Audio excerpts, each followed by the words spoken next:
Again, thank you everyone who's here. I really appreciate your attendance as we talk about community safety in Spokane, which is clearly a top priority. Also, I just want to acknowledge that many people have participated over the year in our surveys online, community meetings, neighborhood meetings, where we have discussed community safety and people have given their input about the actions we should be taking. You're going to hear in the next hour from Spokane Police Chief Kevin Hall, our Fire Chief Julie Oberg, Don Kinder, who is the leader of Neighborhood Housing and Human Services, and we will also take questions. Thank you to those who have pre-submitted those questions. We'll try to get to as many as possible. We are planning to talk about our community safety sales tax proposal, the CORE program that Chief Hall has implemented downtown, our alternative response teams that are co-responder teams of first responders and mental health providers, and get an update on our homeless shelter and inclement weather plans. There's a lot going on, and so we wanted to take this opportunity to just review and put it out there for you in this format. As I said, we will have a question and answer period at the end, and I do want to acknowledge that if there are media that have additional questions, they should forward those to Aaron Hudd. Just a quick preview before we get to Chief Hall of a couple of things we've been working on over this last year. We have named a new police and fire chief this year. We've declared an opioid emergency. We began utilizing opioid dollars for intervention and prevention. We've worked on an innovative partnership with our Assistant U.S. Attorney for Eastern Washington to create a special Assistant U.S. Attorney to prosecute fentanyl and opioid crimes specifically for Spokane. We've initiated this CORE program. We've got the community safety sales tax that was just passed by the public. Let's start with that, and let me say a little bit about that.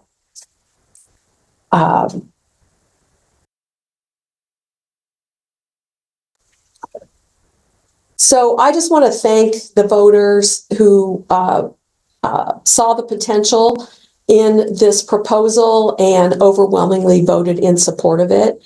I'd like to point out that it won in every council district, and you'll see some of the statistics here. And it won in every neighborhood with the exception of Minnehaha. Quick facts about it, just to recap, it's 0.1% sales tax. So a consumer would pay about $1 for every $1,000 of spending. It does exclude healthcare, prescription medications, groceries. It's not just paid by our residents, but also visitors to Spokane. And we project about $6.5 million in revenue during the first year, with a portion of that going directly to the county. We have proposed a 10-year sunset, which the council passed, and we've got some very specific things that we will be able to fund with this tax. The sales tax will go to fire. We're replacing departments' outdated fleet and fire station improvements, and we will reinstate a fire academy. With respect to police, we're relaunching the Neighborhood Resource Officer Program to deepen relationships with neighborhoods and assist with chronic nuisance properties. And that gives us a way to also address outdated police fleet and reconstitute a robust traffic unit, something we've heard a lot about from neighborhoods. Our Office of Police Ombuds Office will get increased staffing, and municipal court will be able to sustain evidence-based therapeutic courts, electronic monitoring, pre-trial case management, things that are known to reduce the strain on the jail, and the time to disposition of cases and really improve our overall performance of our justice system. So I'm now going to turn things over to Chief Hall for an update on the CORE program.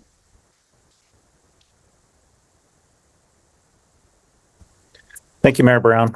I appreciate that. So we have finished 4 weeks of the CORE program. We're collating the data now. As we sort of prefaced at the very beginning, due to the short amount of time, this is going to be, as we say, noisy data. It's going to require a lot of cleaning and analysis. But we do have some very quick sort of down and dirty findings that I'd like to share with the audience. First and foremost, I just want to remind everybody that the downtown district itself represents about 2% of the overall city geographically, but a disproportionate amount of low-level crime and disorder crimes, what we call society crimes, occur within that area. And one of the key goals of this initiative is to reduce that level of low-level crime and disorder in the area, as well as enhance or increase the perception of public safety. And a lot of that is due to, the folks that we see out there, the open-air drug use, the sit and lie violations, unlawful camping, and so forth. So real briefly, in the past 4 weeks, the officers have made just under 200 contacts. The result of those 200 contacts are that 143 unique individuals were contacted. And I think what's interesting of those 143 unique individuals, they represented over 2,000 local arrests over time.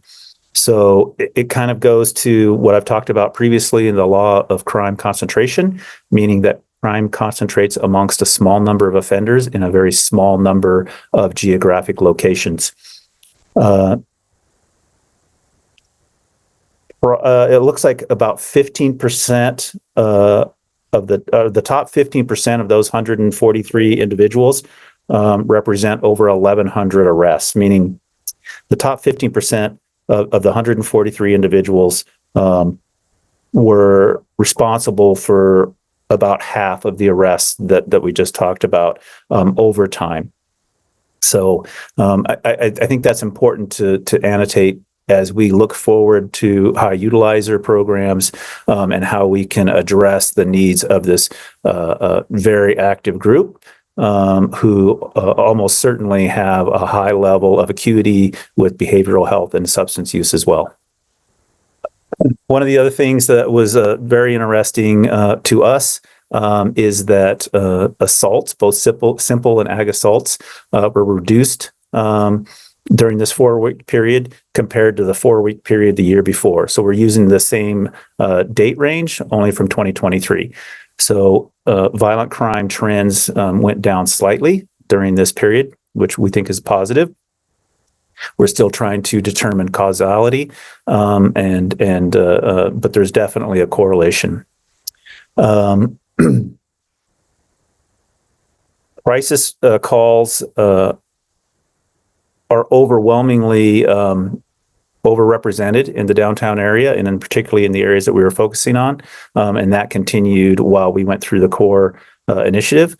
Crisis calls continue to rise and continue to be an issue, not just for the police department, but for all of our social system partners and our treatment providers, including fire and the behavioral health providers that we worked with on this initiative.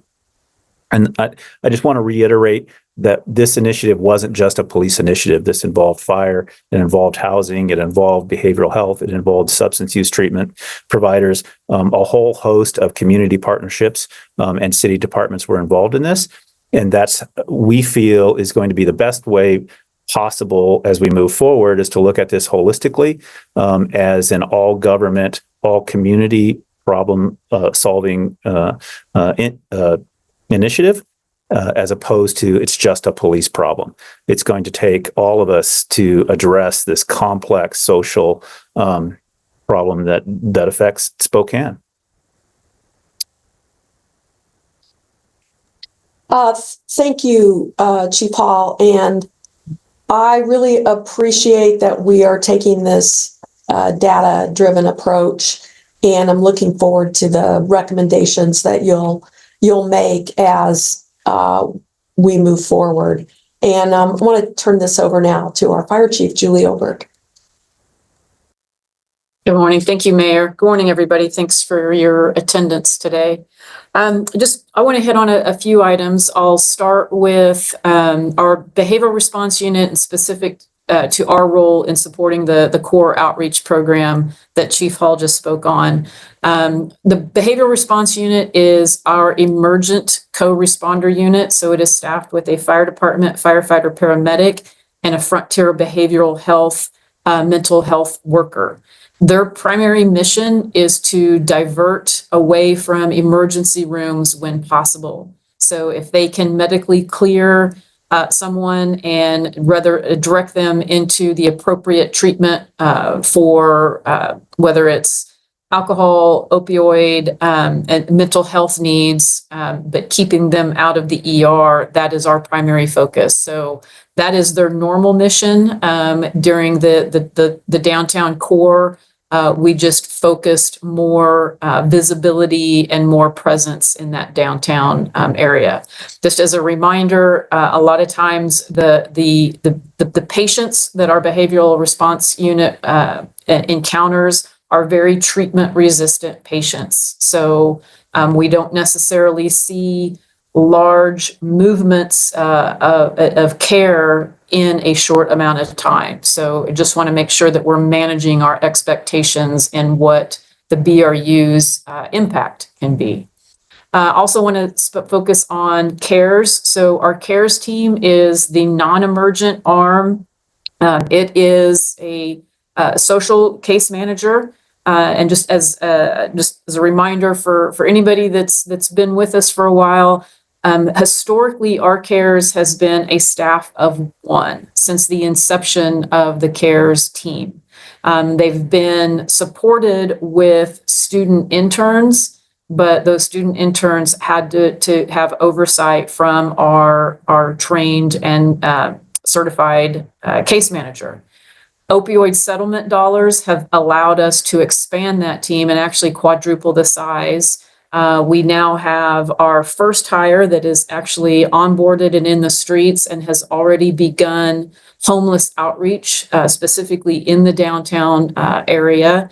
And we are pending the other two positions that should be onboarded by December. And that is going to allow us to focus in an area that we just have not had the capacity in the past to focus on homeless outreach. So prior to this expansion, our primary focus was on the medically vulnerable and elderly and typically housed people. So we're very excited about what this expansion is going to allow us to do as far as homeless outreach. Just real quick, while I still have the mic, I'll just talk a little bit. The mayor hit on this, but as far as the sales tax, just as a reminder for the fire department, our focus on that will be primarily on our fleet capital. So that is getting our fire engines and our ladder trucks and our brush trucks back onto a healthy replacement schedule to where we know that we can trust in the mechanical, the health of those units. So that's our primary focus, as well as some of our stations have had some neglect in as far as infrastructure upkeep. So we will be investing in some of our older stations and some of the infrastructure needs that they need. And that also allows us to re-implement the Fire Academy in 2025. I'll turn it back over to Mayor Brown. Thank you, Chief. And I just want to say I really appreciate the cooperation that's happening between police and fire with this focus on downtown, but even bigger than that, working together with these co-responder units to expand their availability and to complement each other so that we have more coverage over the week and over a 24-hour period of time. And that also could not be done without a significant network of nonprofits and providers of services that have been working with us to take what was essentially all these disparate groups working and doing good work and trying to really pull it into a more coordinated, systematic approach so that we can be more effective, both for the individuals that are being responded to as well as for community safety. With that, I want to turn to Don Kinder to talk about shelter system and inclement weather system. Thank you, Mayor, and for everybody joining us today. We're going to start off with just a quick update on the Navigation Center and the shift in some of the model that we're looking at. So the Navigation Center, which was competitively awarded to Empire Health Foundation in partnership with Revive, formally launched in October after some soft piloting of that concept over the summer in response to our second and division corridor efforts, which saw some strong success with housing folks coming out of that neighborhood. So we're excited to have that up and running. There are currently 3 scattered site locations in operation, and ongoing conversations with several faith-based providers as well as nonprofit organizations to stand up additional locations in the coming weeks. We're very excited about this pivot to more individualized, focused care for individuals who are unhoused in the community. We know that providing targeted resources to individual populations with robust staff and human connection is a great way to help folks exit homelessness in a more permanent and stable way. So our Navigation Center is currently focused on supporting individuals, addressing their immediate basic needs, ensuring they've got documentation that's required for housing, helping them connect with medical resources and healthcare services, and then looking at long-term placements for those individuals, either within the scattered site locations or in other community housing opportunities or independent housing opportunities. Of course, we're folding that Navigation Center and scattered site model into our already existing system of housing and coordinated entry that's existed in Spokane for much time. You'll see on the screen here kind of the breakdown of where those beds are located and what those different types of interventions are. The inclement weather bed is a slightly different take. So I know there's been some confusion about that. The standard system looks like this screen in front of you on a day-to-day basis. And then based on the Spokane Municipal Code, we are required to activate beds based on certain types of inclement weather events. If we can jump to the next slide.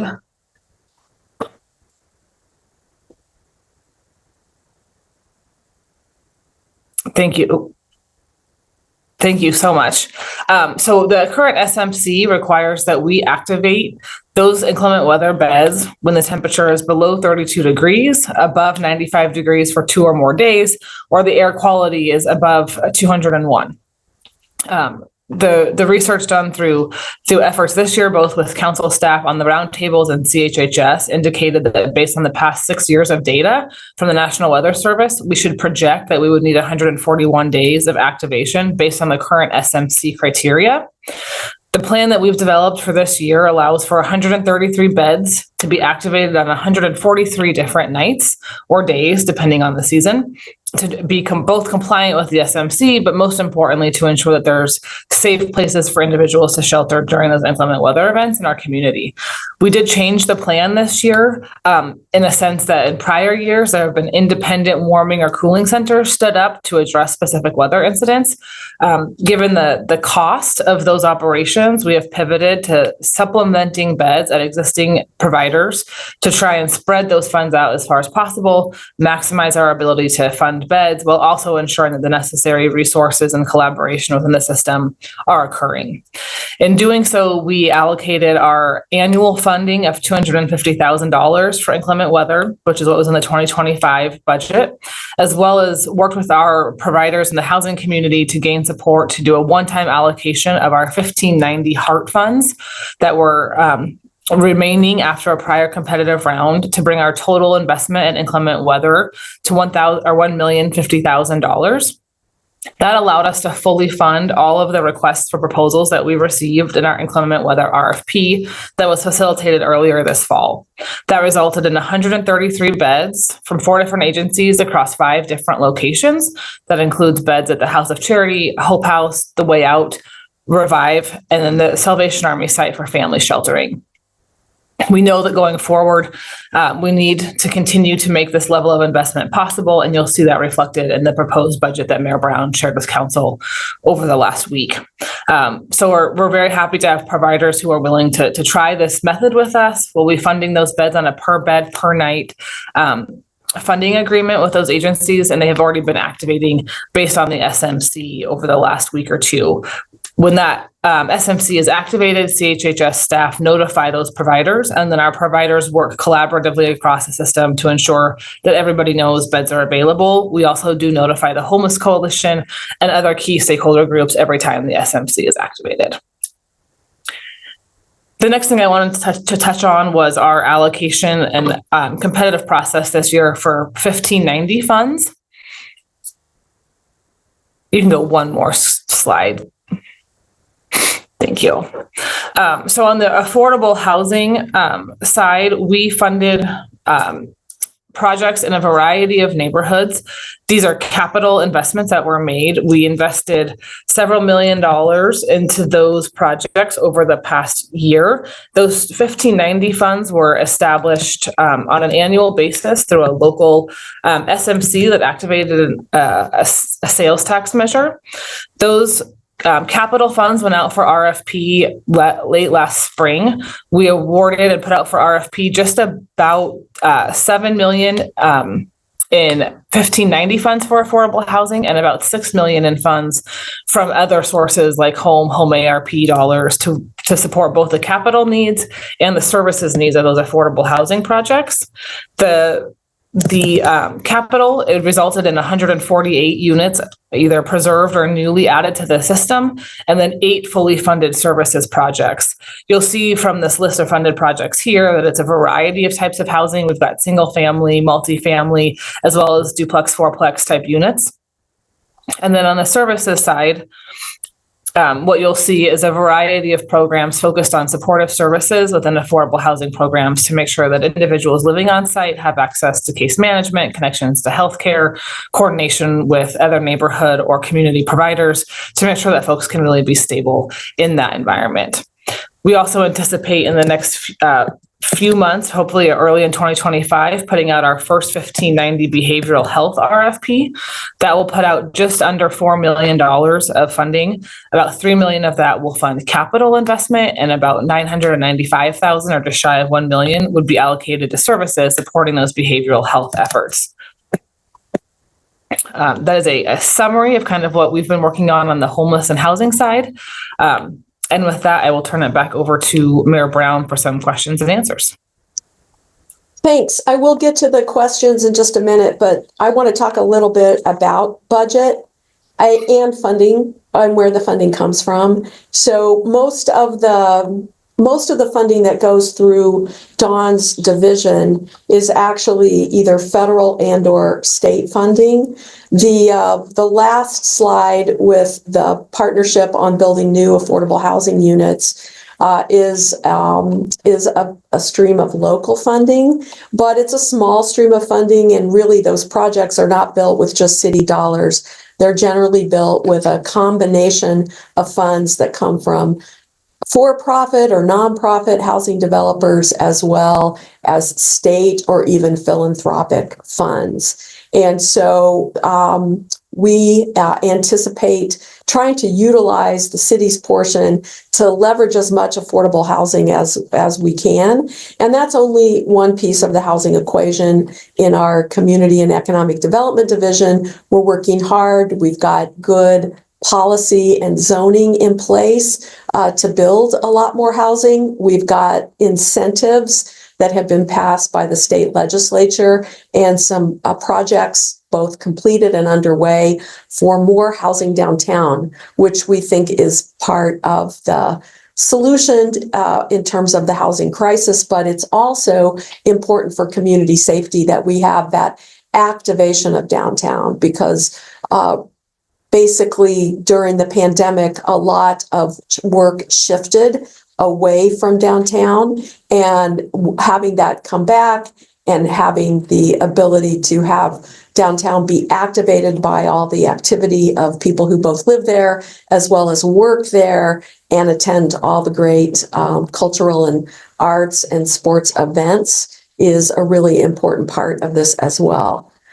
Just to say a little bit more about the budget situation, we started with a very significant budget deficit, and so it wasn't easy to just immediately ramp up the levels of funding in the areas that we wanted to do so. However, we were pretty creative in looking for additional sources of funds that weren't in the budget that we inherited. So I just want to acknowledge that we were able to achieve state funding in partnership with the Department of Transportation and the Department of Commerce and with the legislature that allowed us to bring additional resources, in particular designating the Division Street corridor as an encampment resolution corridor under the state definition, which is allowing us to interview and move people from that corridor into the navigation center and ultimately into housing. And I also want to point out that we talk a lot about how many beds are there in the shelter system, in the transitional type of housing, in other types of behavioral health services. But ultimately, it's not about the beds, it's about the people.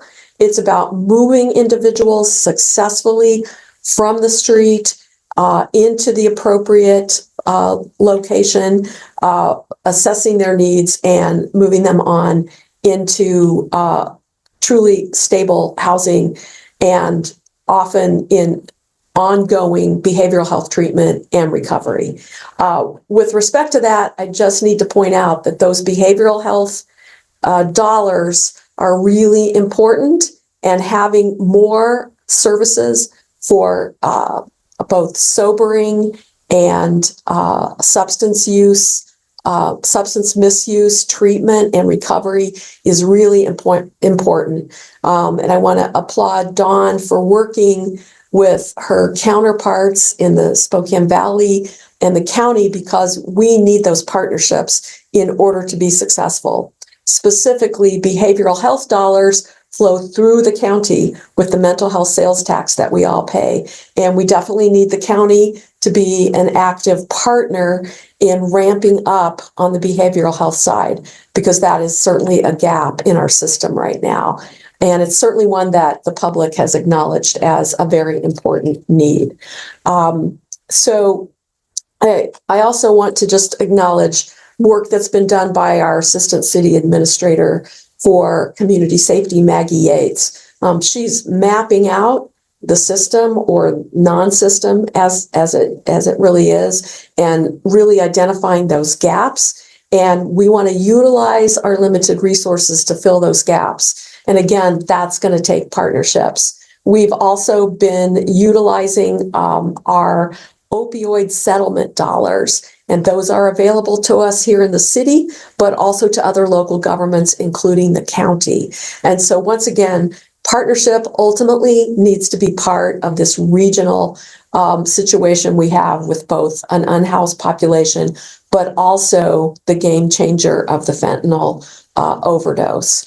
And we see that ultimately the solution is across the spectrum with both treatment and housing and law enforcement. So now I'm going to get to the questions that people ask, and we'll see who can field the different ones. I'm going to start with one for Dawn. It's how many individuals can we shelter on a given night, and how do individuals know which shelter can accommodate them, and the requirements or restrictions.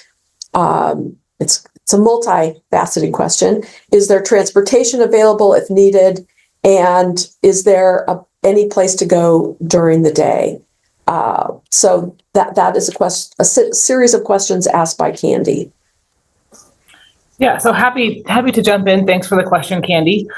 We currently have just over 1,000 shelter beds operating in the city of Spokane. That's data coming from our HMIS system. There are an additional 133 beds, like I mentioned earlier, that are specifically for inclement weather that will activate when the SMC directs us to do so. The bed count is not necessarily representative of the full scope of what's available in the community. One example of that is that we do have a current location that shows 79 beds in the HMIS system. What's good to know about that, however, is they can also serve couples. So that facility can actually sleep up to 120 people, but it's only represented as 79 beds. And so that's part of where, to Mayor's point earlier, we're really focusing on what are the people doing in the system, how are they moving, because we know that the bed count is fluid and not always necessarily representative of the total number of folks utilizing those night-by-night beds. We are in the process currently of updating the Shelter Me Spokane website. We've been in conversations with Empire Health Foundation and several providers about how to make that tool as effective as possible. By the end of next week, we anticipate having all of the current shelter beds located on the Shelter Me Spokane site, as well as a separate space that will identify the inclement weather beds so that we can activate those on Shelter Me as well, and folks can see where those are available, and providers will update those beds as well, separate from their standard beds, so we can really track separately how the inclement weather beds are utilized. There is transportation, so we have a series of outreach providers that will provide transport to folks who are needing to get from one location to another, or who our outreach teams may identify on the street and then need to provide a ride to a shelter. So that transportation is in place. In terms of day services, currently the Women's Hearth provides day services for women in the community. Crosswalk is available for youth in the community. Obviously there's meal sites and other kind of day use activities, but we are in conversations on how to expand day services for folks.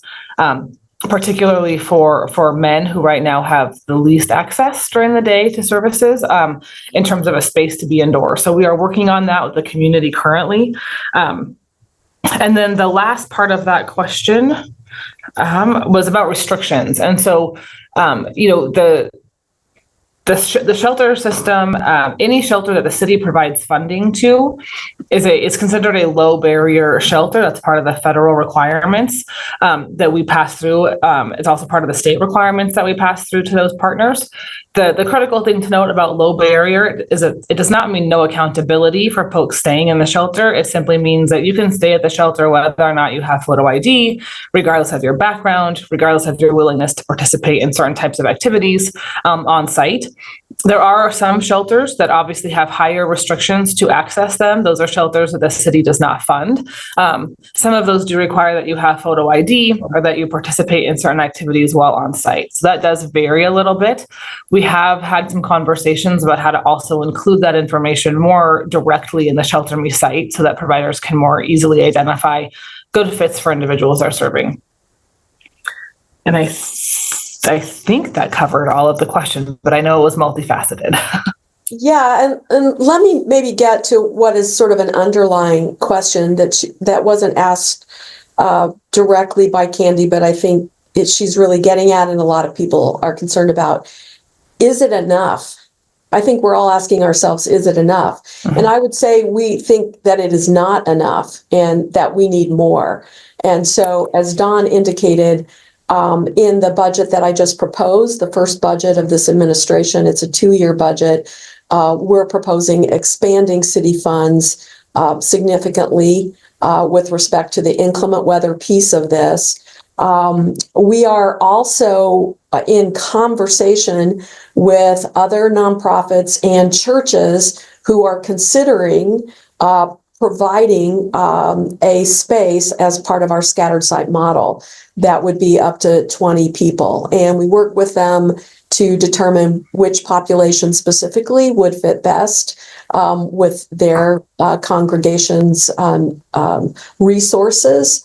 And we also work with them to match them to an operator who can assist with that overnight supervision of the site.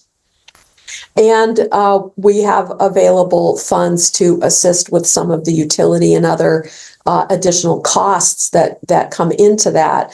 And so I just want to thank the faith communities that have already come forward, who are either already providing that service or are in conversation with us right now about potentially providing that service. because we definitely need their support. We did close down a large congregate shelter in a warehouse on Trent. People are aware of that, the track shelter. The operational costs on top of the lease costs were not effective in terms of the cost per person served. And the other piece of that is that we just weren't getting the outcomes that we want to see. Because again, it's not just about literally warehousing people. It is about, on a smaller scale, being able to truly assess that individual's needs, provide the stability that makes it more likely that they will enter treatment, and then the environment that makes it more likely that the treatment and behavioral health services truly are successful in navigating them from the streets to housing. If we were simply to suppose we had all the housing we needed in the community, which would be awesome, but we don't, and we were simply to take people from the streets into housing, many of them would not succeed in that situation because they are experiencing multiple, sometimes co-occurring disorders related to behavioral health, sometimes severe mental health crisis, and the opioid crisis or other self-medicating that they're doing that has created their inability to live successfully independently from the street. And so it's this process of moving people through the appropriate services and treatment, also addressing the criminal element related to drug trafficking, which involves both trafficking that comes into Spokane from well outside of Spokane. And as we said, we do that through our police department's cooperation with state and federal authorities, and we are doing that with respect to our partnership with the Assistant U.S. Attorney's Office, Eastern Washington U.S. Attorney's Office, and a partnership there to focus on the investigation, the detectives that do the work to work on the supply side of this opioid crisis. So let me get to question number 2 here. Oh, this is a good one. Where is the funding for the arts department coming from? And concerned that having this office after the sales tax passing means that sales tax money will be spent on the new office. That is incorrect. The sales tax funding will flow into a dedicated community safety fund. So it'll be very transparent for the public to see those funds go specifically to the purposes that we identified. And as we've already put out the 2-year budget, you can see our proposal for where those funds go. And clearly, this is now in negotiation with the city council, who will ultimately pass the budget. The arts department program is a stream of events tax funding that currently goes through the city to this nonprofit.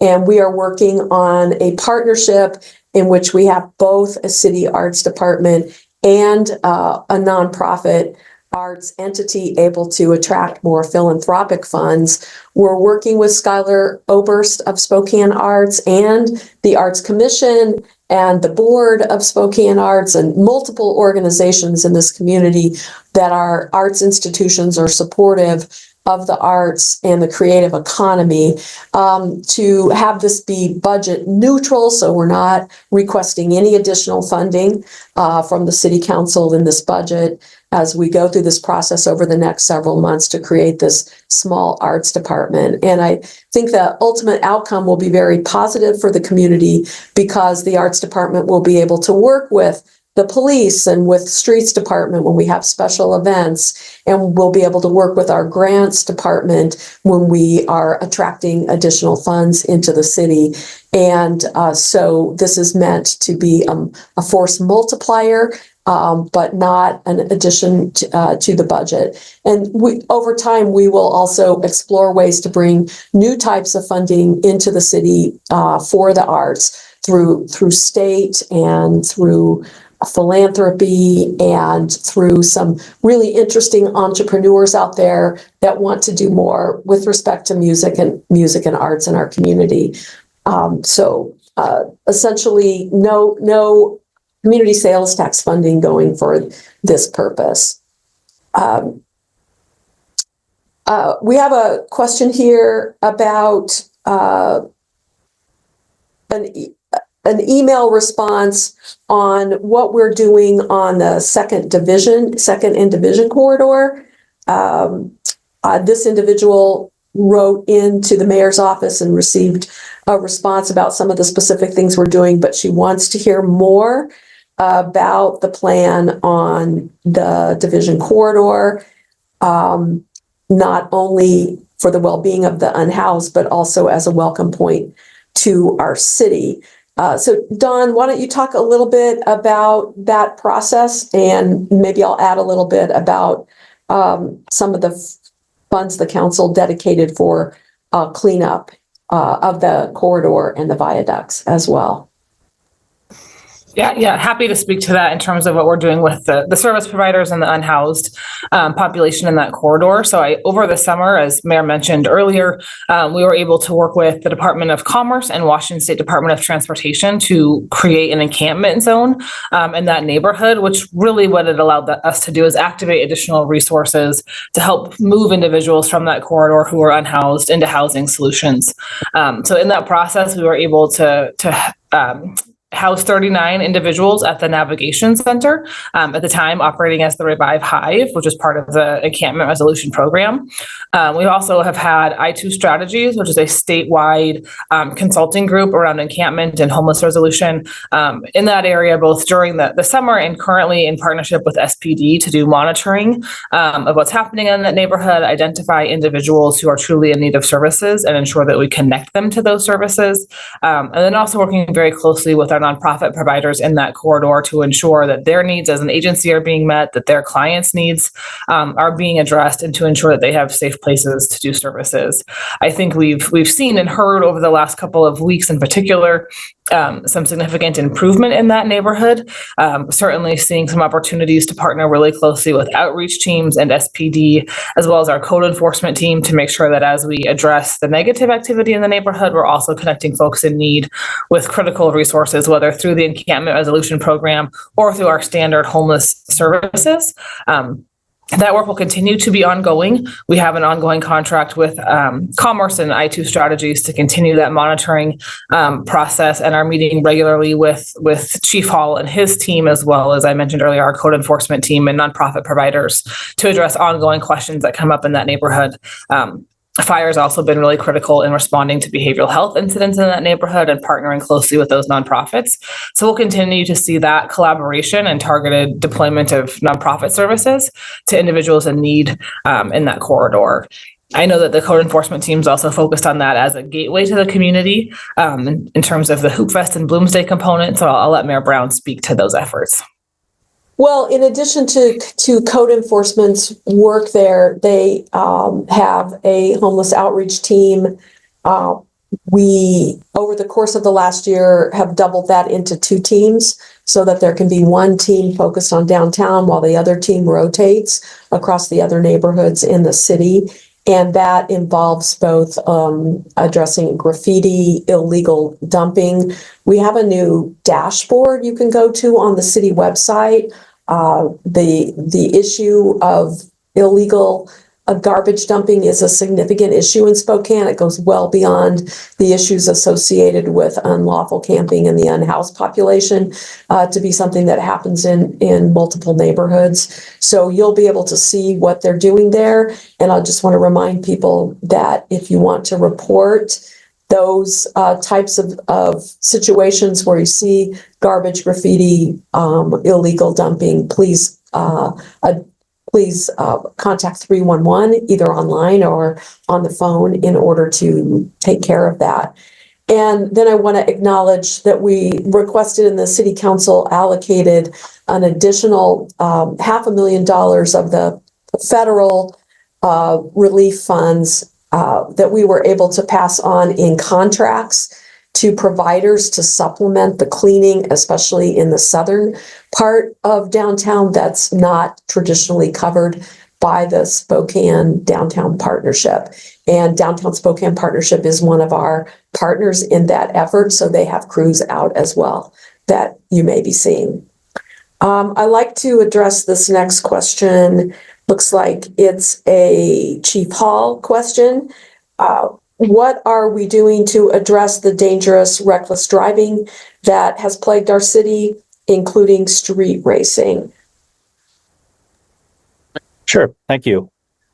So a part of the proposition that the city overwhelmingly supported was to bring back a robust traffic unit. And so the implementation on that traffic unit is being put into place now. We're drafting a model with executive staff to determine what that looks like based on the resources that we have available to us. And in order to be effective at doing that, this initiative has to be data driven. So we need to look at the locations where the driving behavior occurs the most, and those locations where serious injury or fatal collisions occur most often. And that's where the resources are going to be applied. And one of the proposals we're looking at is a hybrid model where we're balancing technology advances both with camera systems as well as small unmanned aerial platforms, drones, to leverage our resources in a faster and a smarter way, along with dedicated staff to focus solely on traffic behavior, unsafe traffic behavior. Traffic safety is something that I've heard right up there with the homeless and sheltered issues, as well as violent crime. So those are the top three priorities right now for the Spokane Police Department. And what we have to do is weave in the thread of community policing or community-oriented policing through all three of those concerns that the city or the community has brought forward. And we have to do that with limited resources. So that's why we're looking at a hybrid model. It is in a planning phase right now and hoping to be implemented shortly, just as are the NROs.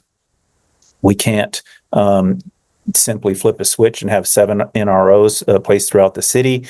It's going to have to be a phased approach, as I explained to council just a couple of weeks ago. As we place NROs out in a thoughtful manner where they're needed the most, until we can get to the place where we have all 7 NROs in place, as we're bringing in new staff, new officers, through a revised, more robust recruitment plan that we're also implementing at this time. Thanks, Chief. Another question here is, will people see real change in the city with this new money? Chief Oberg, why don't you say a little bit about what Fire's perspective is on the utilization of this community safety sales tax proposal that just passed? Sure. Thank you, Mayor. Specific to the question of will people actually see real change? Yes.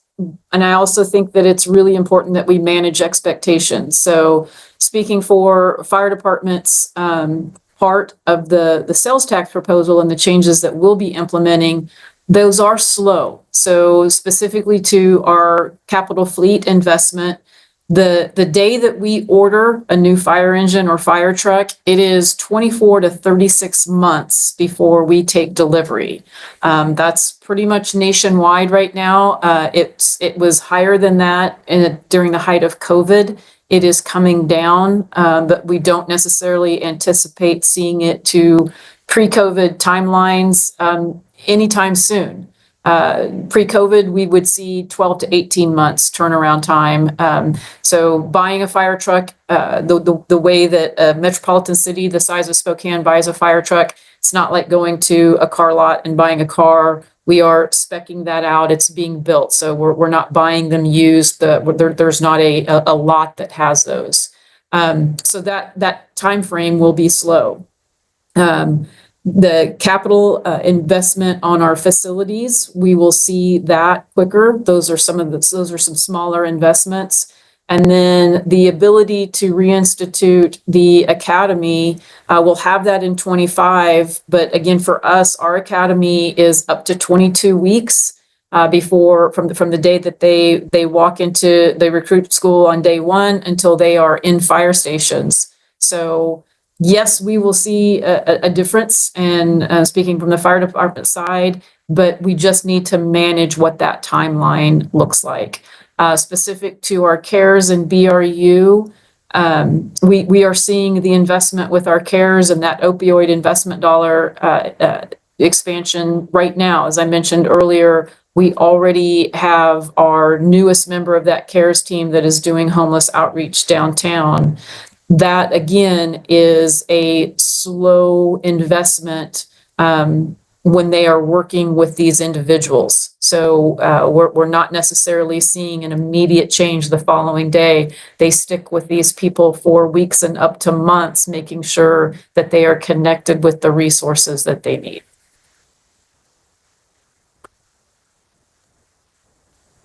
Thanks. I think I've got time for another question here. One, I think that's always important to people. Should our residents expect to see new taxes being proposed and property taxes continue to rise over the next 3 years? Since it never seems to be enough. Totally very sensitive to the public's pocketbooks during this recent period of time where they've experienced both inflation and dramatically rising housing costs. Whether you're a renter or attempting to get into the housing market with very high mortgages and interest rates. So initially, when I came into office, put together a proposal that would have been a significant property tax levy and wanted to do it all at once, basically. Eliminate our huge structural deficit of $25 million per year, as well as make all these public safety investments that I know the public wants to see. But we heard right away that people just didn't feel that fit within their budget. And so we scaled that back pretty dramatically to less than a quarter of what we had talked about before, and to this 1/10 of a cent sales tax, which has the exemptions built in and also has visitors to Spokane helping to share some of that burden. The result of that is that many of these investments will take longer to realize. We are climbing out of that deficit, and we presented a balanced 2-year budget. But it's frustrating to not be able to make all the investments that we'd like to make right away in order to see the changes happen quickly. I do want to say that this is an all of city approach. And so everything from our emergency management coordinator, Sarah Nuss, who's applying for grants to help fund programs for people when we have this inclement weather response, or overtime funding for the library to remain open longer if we have a smoky day and people need respite inside. Our Parks Department has worked with our police department to create limited commission park rangers so that we have more coverage in our city's parks. And we're working on partnerships with our school districts that will extend to the areas outside the schools as well. We have other partners in the city. We've been working with Avista to identify people who can receive low-income discounts and make sure that they are aware of that so that they get the discount they're entitled to on their utilities. And we work with Gonzaga, who's received a major federal grant so that we can increase the resiliency of our community centers for the kinds of places they can be as a community resource in different neighborhoods. So I just want to thank everybody who's part of that, and also the large turnout today, I think, shows that the significance of this community safety issue in our city. If people care, we welcome your ideas, your questions. We welcome your resources. Please support the nonprofits of your choice that are our key partners in this effort. And if there are any media questions, because of security concerns, we weren't able to have the chat function on today, but we want to invite you to contact Aaron Hutt, and we will get the questions to the chiefs, to Dawn, or I'll take them on. Thank you, everybody, for being part of this today. We really appreciate it.